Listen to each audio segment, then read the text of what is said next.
बिस्मिल्लाहिर्रहमानिर्रहीम, अस्सलाम वालेकुम। लाखों करोड़ों दुरूदो सलाम मोहम्मद मुस्तफ़ा सल्लल्लाहु अलैहि वसल्लम और आले मोहम्मद पर। मैं हूं उमर दराज गोंदल और आप मेरा फेसबुक और यूट्यूब चैनल देख रहे हैं। एक बात तो माननी पड़ेगी, वो ये है कि इमरान खान ने इनकी नींदें हराम कर दी हैं। खान साहब ने एक वादा किया था कि मैं इनको रुलाऊंगा, और खान साहब वाकई ही इनको सिर्फ रुलाते हुए नजर नहीं आ रहे बल्कि इनको घसीटते हुए नजर आ रहे हैं, जिसके बाद अब इनकी चीखें निकल रही हैं। अब मैं आपको आज एक वीडियो में बता चुका हूं कि सऊदी अरब के जरिए अब कुछ चीजें मैनेज करने की कोशिश की जा रही है, और खान साहब के बहुत करीबी आदमी शेख रशीद ने इस बात की तस्दीक कर दी है कि आइंदा चंद रोज बहुत अहम है, क्योंकि सऊदी अरब के अंदर तकरीबन सबका इत्तेफाक हो चुका है, सब चीजों के ऊपर इत्तेफाक हो चुका है। और सब चीजों में से जो इंपॉर्टेंट बात खान साहब बार बार दोहराते रहे हैं कि इसके अलावा हम किसी बात के ऊपर तैयार नहीं होंगे, वो है इलेक्शंस। और सिर्फ इलेक्शंस नहीं बल्कि साफ और शफाफ इलेक्शंस, जिसका मतलब यह है कि कौम इलेक्शंस की तरफ जा रही है। और यही बात राना सनाउल्लाह की सूरत में हमें नजर आई, जिसमें वो इलेक्शंस की बात कर रहे हैं और बता रहे हैं कि IMF ने हमें तिगनी का नाच नचा दिया, उसके बावजूद हमें पैसे नहीं दिए, और हम बड़ी इल्ला माशाल्लाह एटमी कुव्वत हैं, IMF होश के नाखुन ले। तो उस सारी सूरत हाल के दौरान लग ये रहा है कि उन्होंने कहा हम भी इलेक्शंस में जाना चाहते थे, नवाज शरीफ की राय भी यही थी, लेकिन इस वक्त सियासत से ज्यादा रियासत बचाने की बात है। और यही बात हमजा शहबाज शरीफ ने SOS विलेज का दौरा करते हुए लाहौर के अंदर कही। अब ये सारी बातें हैं, मसला ये है कि अब इन्होंने माहौल बनाना शुरू कर दिया है। यही वो लोग थे ना जो कह रहे थे कि जनाब हम आए हैं 1.5 साल के लिए और हम अपनी आईनी मुद्दत पूरी करेंगे, और खान साहब जो है वो इलेक्शंस क्या और इस किस्म की बातें, अब इनका गुरूर व तकब्बुर खाक में मिल चुका है। अब सऊदी अरब वाले मामले के हवाले से आप जानते हैं, अब इन्होंने अपने तौर पे वो चीजें करना शुरू कर दी। जैसे मिसाल के तौर पे अब मार्केट के अंदर ये बात फैलाई जा रही है कि जैसे गवर्नमेंट पेट्रोलियम मसनूआत के ऊपर कोई बड़ी सब्सिडी देने जा रही है या उसको कम करने जा रही है। उसकी दो सूरतें हो सकती हैं।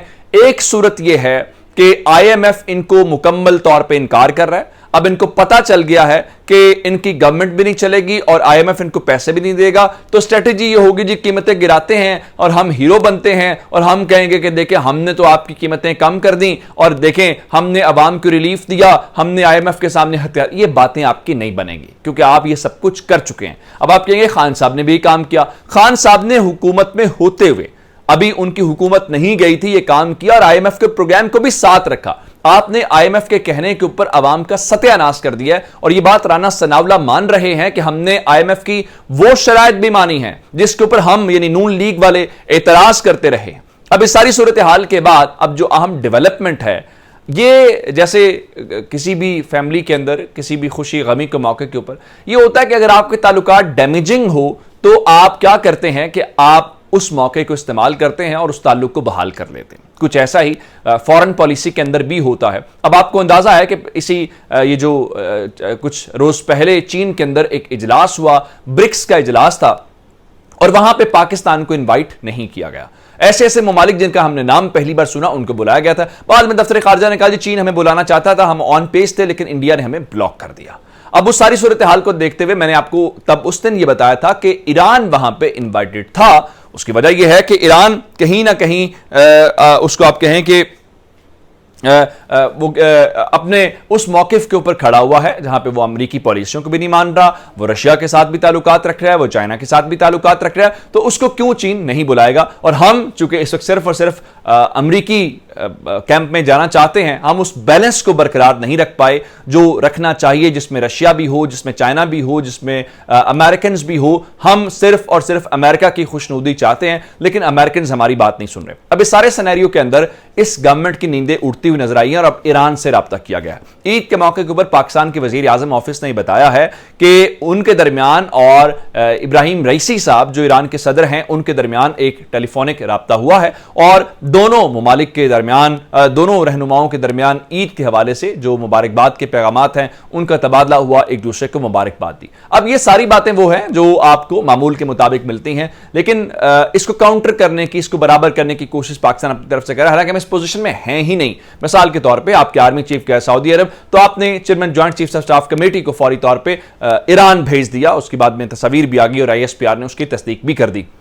हमें जो बैलेंस कायम रखना था हम वो बैलेंस कायम नहीं रख पाए, और हम बैलेंस कायम रखने की पोजीशन में भी नहीं है क्योंकि हम माली तौर पे कमजोर मुल्क हैं। और जब आप माली तौर पे कमजोर होते हैं तो आप आजादाना फैसले नहीं कर सकते। खान साहब यही रोना आपसे रोते रहे हैं कि तिजारत पे आओ, अपनी इंडस्ट्री को। अब आपकी इंडस्ट्री की खबर सुनिए कि $1 अरब के हमारी टेक्सटाइल की वो इंडस्ट्री जो मुर्दा हो चुकी थी, खान साहब ने आके उसको अब दोबारा से प्रॉफिट वाली बेस्ड एक इंडस्ट्री बना दिया। लेकिन आप हैरान इस बात के ऊपर होंगे कि उस इंडस्ट्री के $1 अरब के जो एक्सपोर्ट के ऑर्डर्स थे वो कैंसिल हो गए हैं, या उनसे वो छिन के कहीं और चले गए होंगे, इंडिया चले गए होंगे, बांग्लादेश चले होंगे। लेकिन चूंकि यहां पे तजर्बा करना था तो वो तजर्बा तो हो गया, लेकिन उस तजर्बे की सूरत में पाकिस्तान को बहुत अच्छा आप हुकूमत तक गिराते। ये जो $1 अरब का आपने यहां तमाशा लगाया हुआ वही आप एक्सपोर्ट करके भी कमा सकते थे, लेकिन तजर्बा करना था, तजर्बा नाकाम हो गया। या तजर्बे का पाकिस्तान को क्या नुकसान हुआ उस बात से किसी को कोई फर्क नहीं पड़ता। अब ईरान के सदर इब्राहिम रईसी से बुनियादी तौर पर क्या होगा?